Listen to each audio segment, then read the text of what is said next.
Para além, então, desses comentários todos, agora eu vou chamar a Stephanie. Boa noite, Stephanie.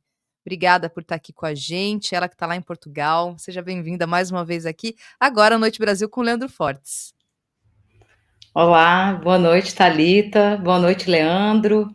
Boa noite a todos que estão aqui nos prestigiando. Thalita, Muito bom estar com essa dupla de volta. Que bom, né? Fazia tempo que a gente não falava juntos com você, né, Stephanie? Muito bom, ótimo estar com você. Está em Lisboa? Você está em Lisboa? Porque outro dia eu mandei uma mensagem para ela, porque eu tinha uma inveja enorme dessa vida dela de Globetrotters, né? Um dia ela está na Rússia, outro dia ela está naqueles dois países que só ela conhece, porque eles têm 3 meses que nasceram, como são aquelas 2 repúblicas lá na Ucrânia, do lado da Ucrânia, uma hora ela está, enfim, para pouco inveja, ela falou assim, você só vê as cachaças que eu tomo, né? Os tombos que eu levo, ninguém vê, né, Steph? É verdade, é verdade. Mas você está em Lisboa. Agora eu estou em Lisboa, estou aqui acompanhando a tragédia que a gente passou de ontem para hoje, né? Pois é, vamos então. Inclusive, eu até fiz um comentário numa postagem que você fez no X, você fez uma brincadeira, tem algo de errado na Guiana brasileira.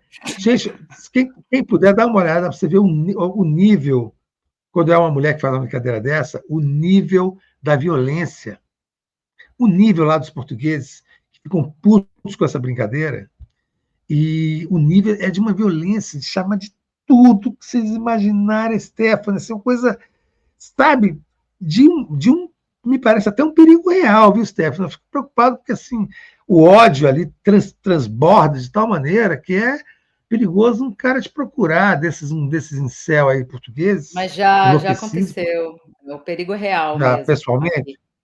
Sim, eu recebo muita ameaça. Eu tenho Já te aqui, abordaram na rua? Já fui agredida fisicamente. Olha só que coisa, né? Os tugas A estão situação aqui desesperados.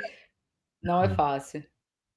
Tá bom. Então, se vamos aqui a questão da eleição, porque você disse que foi uma tragédia, não é isso? Eu estava procurando os números que eu tinha separado aqui, mas por alguma razão entrou um negócio aqui. Deixa eu botar aqui, ver se. Gente, é um vídeo. Puta merda, eu não mereço. Mas se você Aqui, quiser, vou eu tenho parar. aqui Não. fora aqui. Olha, eu separei Eu algumas quero. coisas aqui também, tá? Estou colocando Então aí tá na bom. tela para vocês. Mas é Então isso mesmo. explica para gente quem ganhou a eleição, porque essa coligação de centro-direita, é como a direita brasileira, que naturalmente se enquadra, se alia à extrema-direita e parte para cima, ou pode haver, né, porque a extrema-direita mesmo ficou em terceiro, mas com o mesmo número de cadeiras, o mesmo número de cadeiras do Partido Socialista, que é o grande derrotado, é isso? Exatamente. Bom, deixa eu explicar como que funciona. Na Vamos lá. verdade, né, fala aí uma coligação de centro-direita, mas é direita, né, Leandro? A AD é direita. A AD foi a grande vitoriosa, né? Eles conseguiram fazer 89 cadeiras aí no parlamento. O grande derrotado da noite foi o Partido Socialista, que eu já repeti várias vezes aqui com você que de socialista não tem quase nada, infelizmente, e esse é um dos motivos que faz com que hoje o PS tem esse resultado trágico, né? Foi o pior resultado desde 1985, né? O PS nunca tinha tido um resultado tão trágico assim. E agora, nesse momento, está disputando como segunda força política com o Chega, a extrema-direita. Porque como a gente ainda não teve a contabilização dos votos dos imigrantes, né, dos estrangeiros, tem ainda mais 4 deputados para serem definidos. E as pesquisas, né, dizem, né, apontam para que desses 4, pelo menos 2 venham aí para o Chega. Então, se isso se concretizar, realmente a extrema-direita chega aí como segunda força, acabando, né, com... Foi até uma frase que o próprio André Ventura disse ontem, acabando com o histórico de bipartidarismo em Portugal, né, que sempre teve aí o PSD, a AD e os socialistas, né? E isso é muito trágico, né, Leandro? Porque a gente já vem... O governo caiu porque o Montenegro e a família dele estavam aí envolvidos no esquema de favorecimento, né? Tinha as empresas que estavam no nome da família, e por mais que ele, antes dele assumir como primeiro-ministro, ele tenha passado as empresas para o nome da esposa, tem ali uma cláusula na Constituição que não admite ali o que ele estava fazendo. E aí se colocaram, né, colocaram o cargo dele sob suspeita. O PS tentou fazer uma CPI, vamos dizer assim, né, como se fosse no Brasil, para investigar, mas isso acabou que não deu certo, né? O PCP entrou com uma moção para derrubar o governo de uma vez, não conseguiu também, né? Porque o PS insistia na questão da CPI, mas no fim nenhuma das duas deu certo. A moção de confiança que o Montenegro colocou foi derrubada, né? Porque o PS, aí sim, o PS falou: não, vamos votar contra. O governo caiu, só que o cálculo político foi esse, né? Para quem achou que o fato do Montenegro estar envolvido com algum, né, com caso de corrupção faria com que ele voltasse mais fraco, né? Foi o contrário. Ele voltou mais forte, porque ele praticamente navegou nesse espaço, né, que o PS deixou, vem deixando há muito tempo, e pegou ali pontos muito fortes da extrema-direita para usar como campanha eleitoral, né, para fazer aquele pânico moral, que vocês devem ter visto aí. Um deles foi a questão dos 18 mil imigrantes que seriam expulsos, né, de Portugal. Isso. Que é algo assim comum, tá, gente? No sentido todo país tem sua política migratória. É isso que eu queria te perguntar. Essa nova configuração no parlamento português, né, e esse avanço da extrema-direita, junto com uma direita vitoriosa, o que vai mudar no país? Assim, o que tem na estrutura sociopolítica, econômica de Portugal que vai ser imediatamente atacada por essa gente? Olha, muitas coisas, viu, Leandro? Até porque a gente já tinha um embate muito grande na Assembleia da República em relação às políticas públicas, né? E a parte estratégica do país. Por exemplo, o Serviço Nacional de Saúde, ele vem sendo sucateado diariamente. E tanto a AD como a Iniciativa Liberal, que é outro partido que também conseguiu eleger, né, deputados, e que também está alinhado ali a muitas ideias do Chega e da AD, esses são partidos que têm o discurso da privatização, né? Vamos sucatear para privatizar. Então, o Serviço Nacional de Saúde é um serviço que corre um risco muito sério, né? No próprio governo agora, esse último que caiu, a gente viu emergências fechando, obstetria fechando, sabe? Pessoas sem conseguir ter atendimento nas urgências, uma coisa assim absurda, a gente morrendo na ambulância, porque tem havido um desmonte, né? Nas políticas de imigração também tem havido aí um desmonte, né? Hoje Portugal é um país que não consegue entregar a renovação de documentos para os imigrantes que já viviam aqui, né? Que só precisavam de uma renovação, não consegue atender aqueles que tinham que estavam na fila para poder fazer a sua regularização. E hoje a gente também tem uma discussão muito grave, muito preocupante, Leandro, que em relação à própria Constituição do país, né?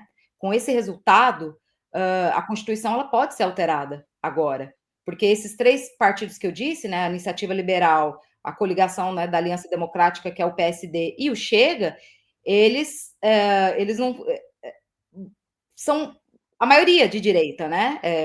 Eles convergem em muitas coisas. E uma delas, por exemplo, que a gente estava falando dessa questão da imigração, mudança de nacionalidade, da atribuição de nacionalidade. Aqui em Portugal, se você trabalha, contribui durante 5 anos, você pode solicitar a sua nacionalidade. Eles já estavam com essa conversa de que eles queriam aumentar esse tempo, mudar para 10 anos. Mas para fazer isso, você precisa de uma mudança constitucional. E agora, com o parlamento tendo uma maioria de direita, isso acaba sendo viável, né? O Montenegro disse que não, durante a campanha ele falou que isso não estava em cima da mesa, mas é muito difícil, né? Confiar na palavra de alguém que muitas vezes disse que não era não para o Chega, mas na hora da campanha eleitoral, na hora de conquistar, né, o eleitorado da extrema-direita, ele não teve problema nenhum em usar do pânico moral para atacar, por exemplo, os imigrantes e tentar associar a migração, por exemplo, com a violência, né? Algo que não faz o menor sentido. Deixa eu só entender um pouco melhor essa questão do imigrante. Assim, com essa configuração, é possível que Portugal não só impeça novos imigrantes de entrar, como comece, a exemplo do Trump, o processo de expulsão sumária de imigrantes de Portugal, isso podendo atingir milhares de brasileiros, por exemplo? Olha, é possível, mas eu creio que se eles fizerem isso, o tiro vai sair pela culatra, porque hoje 20% da força de trabalho desse país está na mão dos imigrantes. Se Portugal não tiver imigrantes, o país para. Né? Se os imigrantes amanhã acordarem e falar, não, vamos fazer uma greve geral, acabou. E assim, claro que a maior força de trabalho imigrante está ali no setor de serviços, turismos, mas hoje Portugal tem imigrante em todos os setores da sociedade. E, claro, os brasileiros, né, como é a maior comunidade estrangeira aqui em Portugal, os brasileiros estão em todos os lugares. Então, eles podem até tentar, né? Mas eu acho que é algo assim, serve muito mais como uma propaganda, um pânico moral para a sociedade, do que efetivamente isso se concluir. Claro, a gente sabe que o interesse da direita, da extrema-direita, é precarizar cada vez mais o trabalhador imigrante para que ele fique ali numa condição de extrema exploração. Que a gente tem que lembrar que hoje uma das principais contribuições da segurança social aqui é da parte dos estrangeiros, né? Com mais de 2 bilhões de lucro para a segurança social, sendo que o retorno é 5 vezes menor. Então, é uma forma, Leandro, de promover esse pânico, né? De colocar um alvo, que no caso são os imigrantes, né? E não é só em Portugal, é na Europa como um todo. E só que é o que eu te falei, tende a dar ruim, porque hoje a massa trabalhadora imigrante é grande. No Brasil, nós temos uma característica do crescimento da extrema-direita, que é o vínculo que ela tem com os neopentecostais, com as igrejas evangélicas. Qual que é a característica fundamental dessa extrema-direita do Chega, além, é claro, da aliança com o neoliberalismo, que as coisas estão, né, visivelmente intrínsecas no mundo todo. Mas qual que é a característica, qual a peculiaridade dessa extrema-direita Chega, ela está crescendo tanto em Portugal? Ela atinge também muitos jovens? Bastante.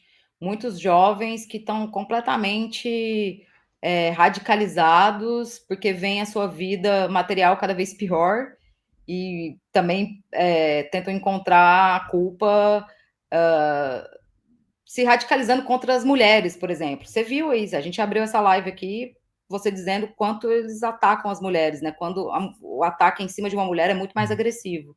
Então, esse fator social, ele faz a diferença também, ele impacta a vida desses jovens, né? Lógico, mulheres também, mas a gente vê homens se comportando assim com muito mais força. E essa questão que você falou das igrejas, com certeza também é um fator importante que tem que ser levado em consideração, porque se você pega a fundação do Chega, né, ali em 2019, teve uma ajuda fundamental das igrejas evangélicas, e num processo muito parecido com o que foi no Brasil, correntes de WhatsApp, utilizando cultos para fazer, né, propaganda política, porque a gente tem que lembrar que a igreja ela é um reduto de acolhimento, né? E quando você é imigrante, está vulnerável, né? Está precisando de apoio, de trabalho, de habitação, querendo ou não, é a hora ali que o pastor vai, né, tentar te convencer que você estando ali na igreja, você vai conseguir melhorar de vida. E a extrema-direita viu isso, né? Só que assim, hoje no Chega a gente tem ali uma divisão, porque tem os evangélicos, né? A ala aí neopentex, mais ligada aos brasileiros, mas tem também a ala da Igreja Católica, né? A Opus Dei. Né? Então, assim, sim, existe ali um embate interno dentro do partido, mas essas duas forças elas são muito trabalhadas, né? Elas são muito incentivadas. Tanto que quando o André Ventura foi entrevistado, saiu o resultado das eleições, ele chegou para as televisões falando que ele estava voltando da missa, que ele não tinha visto ainda, né, os detalhes, porque ele estava na missa rezando.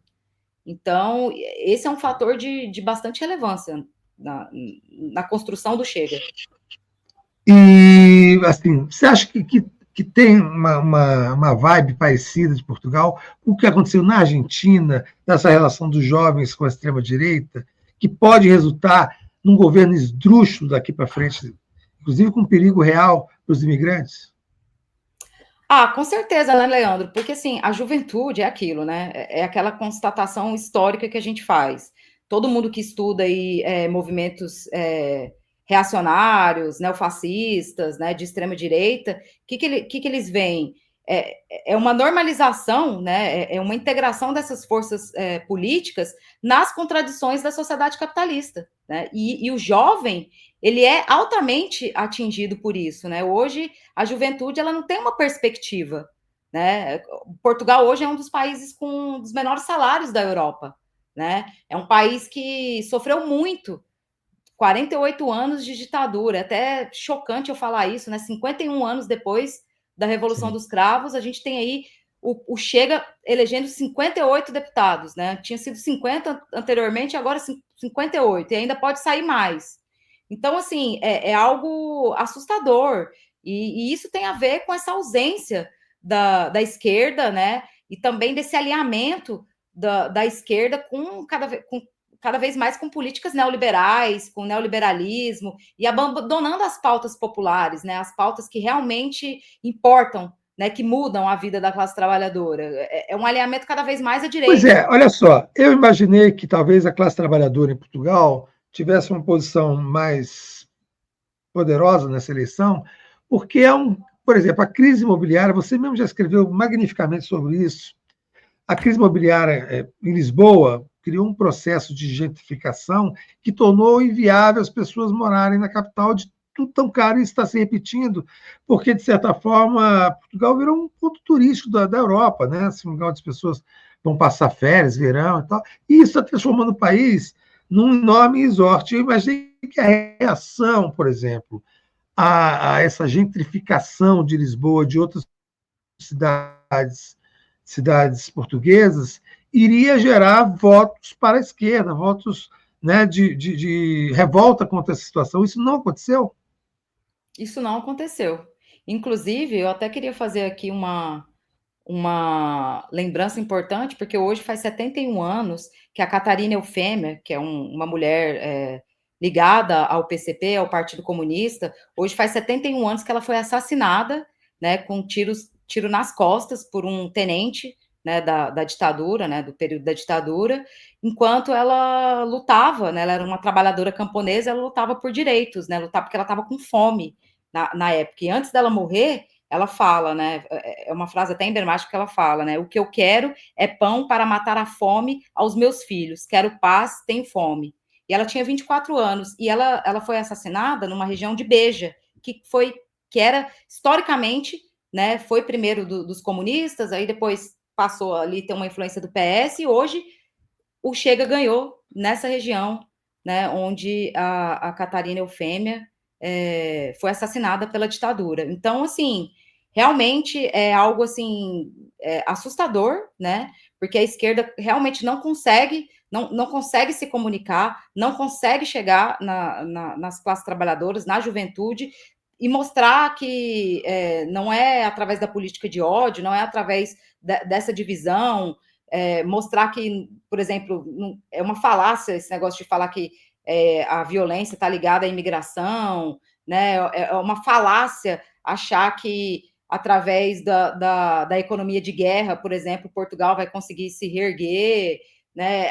O Portugal virar de costas, por exemplo, para o Brasil, para os países lusófonos, e está sempre ali olhando para a União Europeia, né, numa posição de vassalagem, aceitando todos os mandos de Bruxelas, né, que afetam também a vida das pessoas aqui de uma forma muito dura. Então, assim, eu acho que a esquerda ela vai ter aí um trabalho muito forte pela frente e que não pode ser só na Assembleia da República, né, Leandro? Vai ter que ser muito na rua, né? A esquerda vai ter que voltar a ter força na rua, força popular. Diante do crescimento da extrema-direita e da possibilidade de violência real contra imigrantes, vocês têm alguma organização de imigrantes, não digo de jornalistas imigrantes, médicos imigrantes, não. Existe uma organização de imigrantes que está se preparando para o que vem pela frente? Sim, aqui tem várias organizações. Tem uma que é especificadamente voltada para os brasileiros, né, que é a Casa do Brasil, é histórica, tem mais de 30 anos, né, eles têm feito um trabalho Mas não é importante. cheio de bolsonaristas nesse lugar? Não. Não, pelo contrário, ali a influência na Casa do Brasil, a influência assim, tem mais ligação com o PS e com o próprio Bloco de Esquerda, Tá. que praticamente desapareceu, né, nessa eleição, o Bloco de Esquerda. de 5 deputados, foi apenas para 1. Só a Mariana Mortágua conseguiu se reeleger. Né? Conseguiu se reeleger, não, conseguiu ocupar uma cadeira no parlamento. Então, tem a Casa do Brasil, tem também a Solidariedade Imigrante, que já é mais voltado para os imigrantes do sul da Ásia, né? Porque, assim, a gente foca muito na questão dos brasileiros, mas os paquistaneses, indianos, pessoal do Bangladesh sofrem, assim, estão sofrendo, né, de uma forma assustadora. Eles são tratados Há muita como... repressão policial, né, Stephanie? Eu vi já algumas postagens suas sobre a repressão policial, né? Com certeza. Inclusive, o Chega conseguiu eleger um jovem, né? Se eu não me engano, eu acho que ele é mais novo que eu, ele deve ter menos de 30 anos. Ele era assessor do Chega, de comunicação, e agora ele se elegeu como deputado. E quem é esse rapaz? Acho que é Ricardo Reis, se eu não me engano o nome dele. Quando teve o assassinato do Odair Muniz, que foi um homem negro, né, imigrante, que morava na periferia e foi morto pela polícia, né, agora tem pouco tempo, quando ele foi assassinado, esse assessor do Chega disse que bom, que era menos um bandido, né? Que era menos uma pessoa para se preocupar, né? Era menos um voto para o bloco de esquerda, se eu não me engano, ele até usou essa frase. E ele foi eleito agora. Ele foi eleito Pois é, deputado. Ricardo Reis é heterônimo do Fernando Pessoa, né? Aliás, Pois tem é, um livro verdade. maravilhoso, um dos livros mais incríveis do Saramago é O Ano da Morte de Ricardo Reis. É um livro incrível. Que Do coisa. Saramago. Vem cá, Saramago. Eu falei de quem? Você falou Fernando Pessoa. Saramago. Não. Ricardo Reis é heterônimo do Fernando Pessoa. É esse garoto aí? Heterônimo do Fernando Pessoa. Fernando Pessoa. E Essa figurinha aí é? Olha só, é, gente. ele falou isso, né? Disse que era Cara menos. do MBL, cara do MBL, né, Stefano? Tem até a cara do MBL. Inclusive, tem muitos jovens aqui que têm um discurso muito parecido com o discurso do MBL, né? Esse discurso Que do tristeza. capitalismo, não é do capitalismo, como é que eles falam? Anarcocapitalista, né? Anarcocapitalista. Anarcocapitalismo. Exatamente. São ridículos. Não, é um típico incel, né, Isso, gente? Nossa, Se a total. gente só olhar, é um típico incel, típico, assim. Totalmente, né? Parece que você até já Engomadinho, consegue, né? nem conheço, mas já sei como que vai falar, o que vai defender, sabe? Aquele É um discurso de Nicolas, né? red É um pill. Nicolas, né? Totalmente, totalmente. E no Chega tá cheio de gente assim, na Ah, Iniciativa Liberal tem outro partido também que tem esse discurso, né, altamente neoliberal e que tenta mostrar para a juventude que é através da meritocracia e do trabalho que você vai conseguir melhorar de vida, né? A ideia do empreendedorismo, do quase nada para o Estado, né? Tudo privatizado, tudo na mão do setor privado, enfim. Eu acho que isso é uma crise estrutural, né, Leandro? A gente está falando de Portugal, mas a gente vê isso acontecendo no Brasil, no em outros Brasil, na países Argentina. daqui. Exatamente. Stephanie, eu não sei de onde veio essa brincadeira, talvez você saiba, mas de um tempo para cá, eu vi muito no TikTok, você criou essa maneira de perturbar a alma dos portugueses, chamando-os de Guiana do Brasil, eles falam Guiana, né? Guiana Brasileira. Guiana brasileira, faixa de gajos, Pernambuco em pé, maravilhoso, Pernambuco em pé. E parece uma brincadeira que surgiu de forma assim inocente, mas eu tenho reparado nas redes que isso tem criado um enorme tensionamento entre portugueses e brasileiros, em todas as áreas, e inclusive com brasileiros aqui no Brasil, nas redes sociais.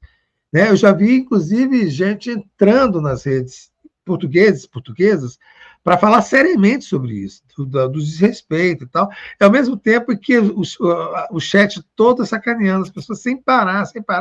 Você mesmo fez uma postagem, até alguma coisa está errada na Guiana brasileira, e assim, 99% de quem foi comentar na sua postagem foi de violência fascista mesmo, foi de insulto, de xingamento.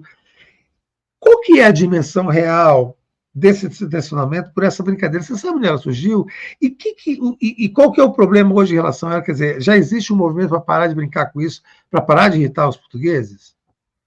Então, Leandro, eu até convido as pessoas para lerem. Eu fiz uma reportagem sobre isso lá no Opera Mundi, né? A Guerra da Guiana Brasileira. Porque assim, o meu Twitter, ele pode até ser estudado, né? Para quem estuda extrema direita, né, o fascismo, vai lá porque dá uma boa pesquisa, dá uma boa pesquisa de estudo. Eu até fiz esse texto aí, A Guerra da Guiana Brasileira, porque assim, onde que começou? Isso começou no ano passado, lá na Espanha, no time feminino do Barcelona, que tinha contratado uma jogadora portuguesa, só que aí durante a apresentação dessa jogadora, eles usaram a frase "fala galera". Aí pronto, aí os Tuga ficaram putos, falou, ó, isso aí é brasileirismo, né? Aqui em Portugal não fala galera. E aí eles ficaram putos com isso, sabe? Falaram que, porra, brasileirismo e tal. Só que assim, eles não tiveram ali a perspicácia do brasileiro, que o brasileiro se sabe, né? Quando a gente pega para fazer uma piada, a gente não para. E aí os brasileiros viram isso e começaram a encher o saco, né? E aí surgiu essa história da Guiana brasileira pelo fato de ter brasileiro pra caramba aqui em Portugal. Qualquer esquina que você vai, você escuta português do Brasil, os brasileiros estão em todos os lugares. A gente tem aí uma estimativa de que hoje, com documentação, a gente tem aí uns 600 mil brasileiros, mas eu acho que tem mais, né? Os dados oficiais da imigração, que a agência soltou com atraso, né, é de quase 1,6 milhão de imigrantes, né? Num país com menos de 11 milhões, é 15% da população. Cara, que doido, hein? E a maioria é brasileiro, né? Então, assim, esse negócio da Guiana, ele foi crescendo, foi escalando.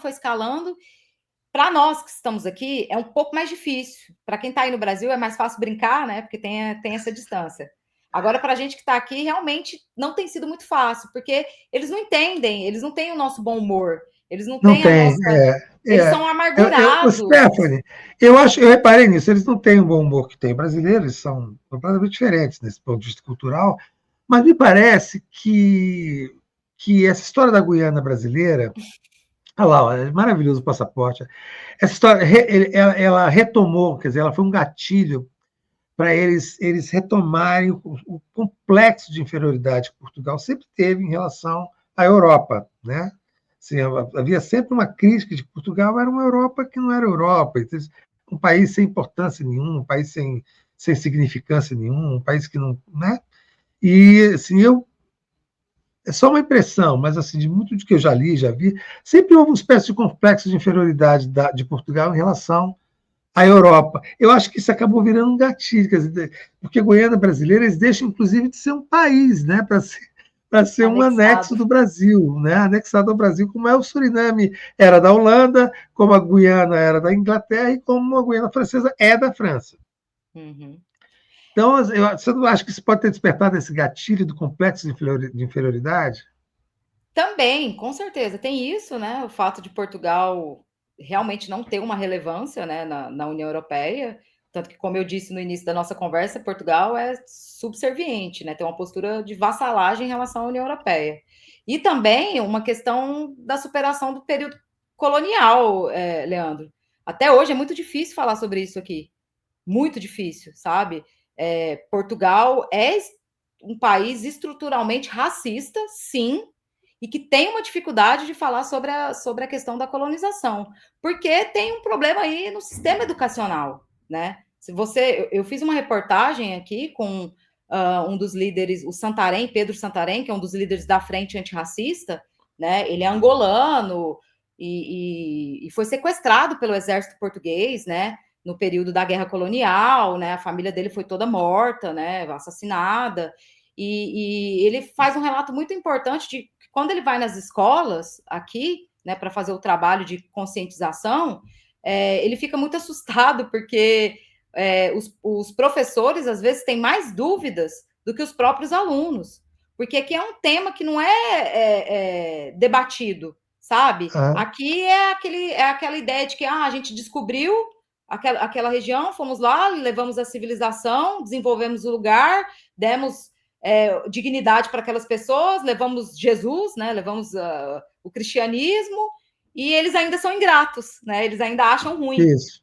sabe? Então, assim, claro, não é todo mundo, a gente tem uma parcela significativa da população portuguesa que compreende, que consegue entender isso daí, sabe que, não, a gente teve aí um passado colonial, né, a gente tem uma dívida histórica, né, a gente tem que falar sobre essas questões de reparação, e interpretam essa piada da Guiana brasileira como uma piada mesmo, né, porque não vai ter isso, não, até porque se a gente olhar para o próprio Brasil, o Brasil também, infelizmente, falta, né, soberania para o nosso povo, né? Querendo ou não, o Brasil ele não consegue, ele não é um país totalmente, vamos dizer assim, independente, né? Ele tem uma dependência econômica, né? Ele tem uma dependência. Então, é algo que não faz o menor sentido, é uma piada. Mas eles levam isso para o pessoal. E aí vem com aquilo que eu te falei, né? Eu fiz até uma entrevista que eu publiquei ontem no Ópera com Agostinho Costa, que é major-general do Exército Português, uma entrevista muito boa, eu até compartilho aqui com vocês, quem tiver interesse, porque ele é um oficial, né, do Exército, alta patente, e ele fala na entrevista que o português é amargurado, é ressentido, que não tem a alegria que o brasileiro tem, porque Portugal foi o país da Inquisição, né? Portugal teve a Inquisição, e que o português ele é reprimido, que ele não tem esse desprendimento que o brasileiro tem. E querendo ou não, ele está certo, né?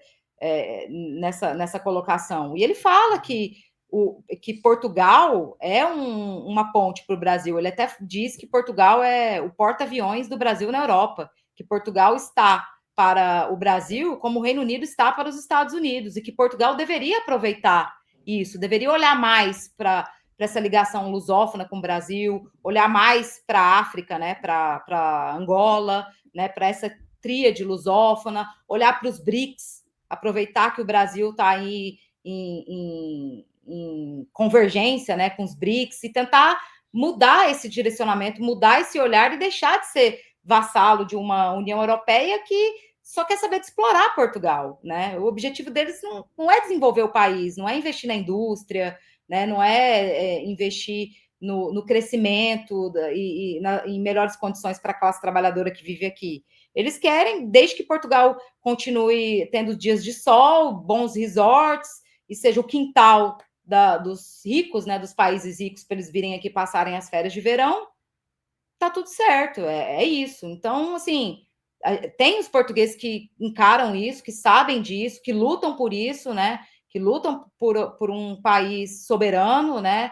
Por um país que possa decidir o seu próprio futuro, mas infelizmente, como a gente viu, essas pessoas não estão no comando do país, né? Pelo contrário, vão ter que batalhar muito aí para retomar essa posição, né? E tentar diminuir esse estrago que vem pela frente, né? Com direita e extrema-direita como força política no país. Tá bom. Thalita, tem perguntas aí, não tem, para Stephanie? Tem perguntas. Vamos lá, olha só, quem fala aqui, quem pergunta, na verdade, eu separei alguns comentários aqui, se você acha que tem um pouco a ver com a pergunta, só separei para ler junto também com a pergunta, Stephanie. O Márcio Magalhães, ele diz o seguinte: "A centro-direita de Portugal é igual ao PT aqui?" Caio Cavalcante comenta: "O salazarismo está de volta." Também aqui, esse comentário eu separei que diz o seguinte: "O campo da esquerda, social-democracia e socialistas, chega ao poder, não cumpre o que promete e ainda vem uma extrema-direita e diz que vai mudar tudo isso daí. Esse é um fenômeno mundial." Na última conversa que a gente teve, né, Stephanie, acho que você até comentou um pouco desse cenário também em Portugal, né? E o Caê Cavalcante pergunta: "Quais problemas climáticos Portugal vive hoje?" E aí ele faz uma outra pergunta: "Como as tarifas de Trump são vistas em Portugal?" Bom, de começar por essa da tarifa, Portugal ainda está meio perdido, né? Até agora, Portugal não se recuperou da derrota dos democratas nos Estados Unidos. Aí eles ficaram meio perdidos sem saber o que eles iam fazer. E na hora que o Trump vem com essa onda das tarifas, né? Portugal e vários outros países europeus falaram, opa, peraí, né, tem alguma coisa errada aqui. E isso assustou. E justamente foi isso, né, esse medo, né, essa pressão que o Trump colocou da questão tarifária, que fez a Europa cair numa coisa que até o próprio presidente Lula chamou, agora em Moscou, da loucura da guerra armamentista, da corrida armamentista, né? A Europa hoje está numa corrida armamentista e Portugal faz parte dela, né? Portugal faz parte dela. Então, Portugal tenta seguir o que a União Europeia impõe. O que a União Europeia impõe nesse momento? Um diálogo, né?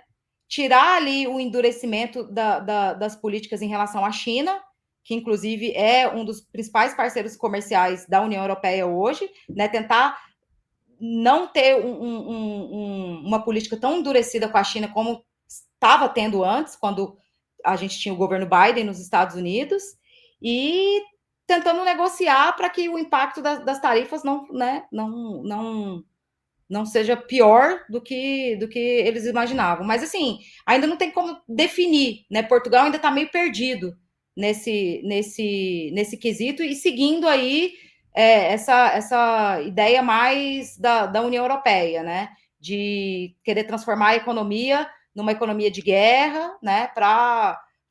Falando que através disso vai conseguir fazer com que a Europa seja uma Europa mais forte. E a gente sabe que é balela, né? Porque para transformar a Europa numa economia de guerra vai ter que tirar de outros setores. E a gente sabe quais setores são esses, né? Saúde, educação, né? Aquilo que eles não deveriam tirar.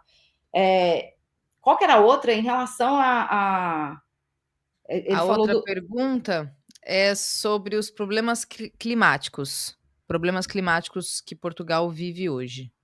Cara, a gente tem até uns movimentos aqui que é ligado mais à população jovem, né, que tem feito muitas manifestações, e a gente tem uma polêmica muito grande aqui em relação à construção do aeroporto, de um novo aeroporto que eles querem construir aqui, que pode ter um impacto ambiental muito grande, né?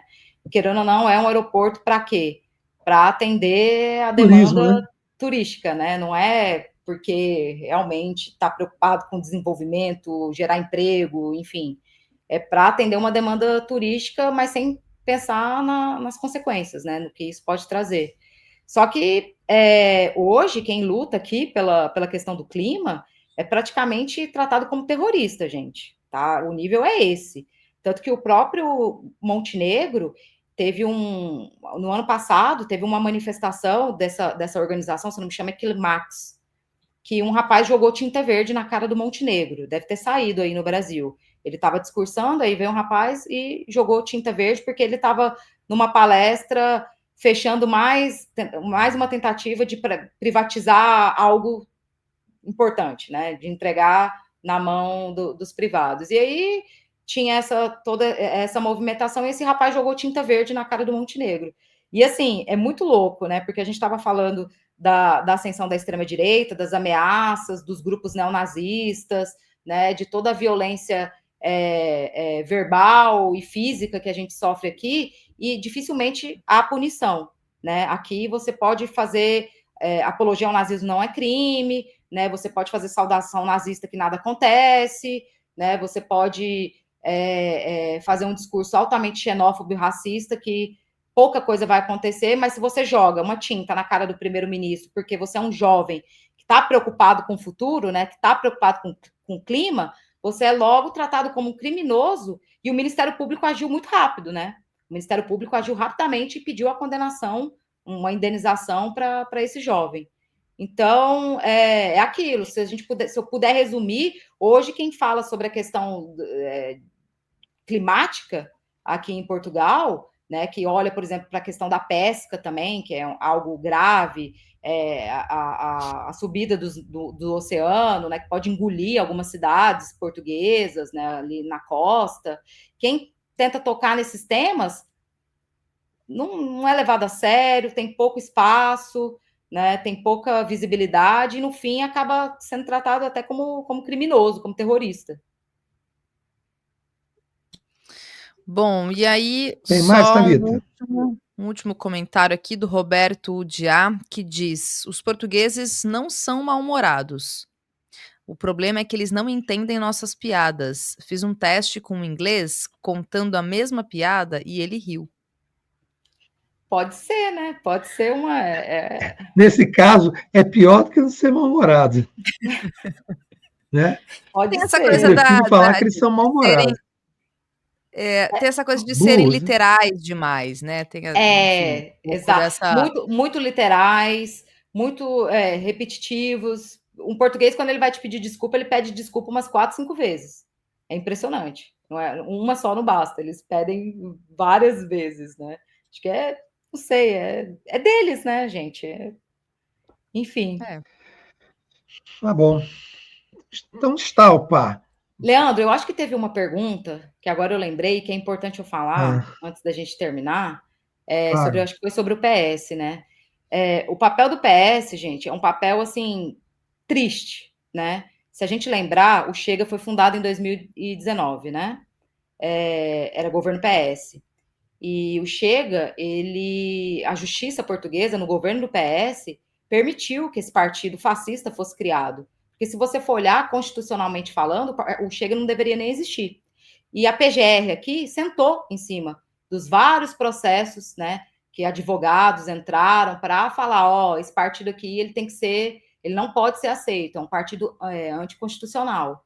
E o PS, né, a administração ali, a justiça no período do PS, simplesmente sentou em cima disso e foi vendo o Chega sair ali em 2019 de 1,3%, né, da primeira eleição para hoje para os 23%. É uma coisa assim assustadora, né? E foi com a conivência do PS. Então, hoje a gente pode dizer que a grande derrota mesmo foi do PS, né, que é um partido que se diz socialista, mas não tem política socialista, está sempre muito mais fechado com a direita, não vota no interesse da classe trabalhadora, né? A gente teve aí um curto período de geringonça, né, que foi ali um momento um pouco mais equilibrado, né, que tinha ali figuras de mais relevância e que, querendo ou não, tinha o Antônio Costa, que, né, tem muito mais traquejo político, né, do que o Pedro Nuno Santos, que inclusive pediu demissão ontem, tá, gente? Assim que saiu o resultado, ele pediu demissão como secretário do PS. Então, o PS é o grande derrotado dessa eleição, com certeza. E se a gente está hoje nessa situação, muito tem ali, são heranças que o PS deixou para trás e que, infelizmente, fortaleceram a extrema-direita. Tá bom. E aí as perguntas, camaradas, e o PCP foi bem? Não, né? Foi bem não, né? PCP? PCP elegeu 3 deputados, tinham 4, elegeu 3, ou seja, perdeu 1. Foi um resultado que a gente também não Então. esperava. A gente esperava ficar pelo menos manter os 4, né? Bom, Stephanie, tá tarde aí em Lisboa, não está? Que horas são em Lisboa? 00:12. Então, Tá mas está tarde. quente, né? Já está entrando no período assim, de calor, né? Portugal. Agora, a gente tá um pouquinho ainda assim, são dias quentes e noites frias, assim, com um ventinho gelado e tal, mas já tá bem melhor, não tem nem comparação. Tá bem melhor já. Tá bom.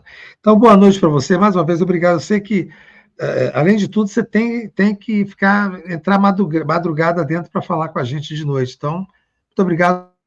Um beijo grande para você e parabéns pelo trabalho. Viu? Eu que agradeço. Obrigada pelo convite. Obrigada, Thalita. E um abraço, um beijo para Volte todo mundo aí sempre. que está assistindo. Tchau, Obrigada. tchau. Tchau. Tchau, Até, tchau. Stephanie.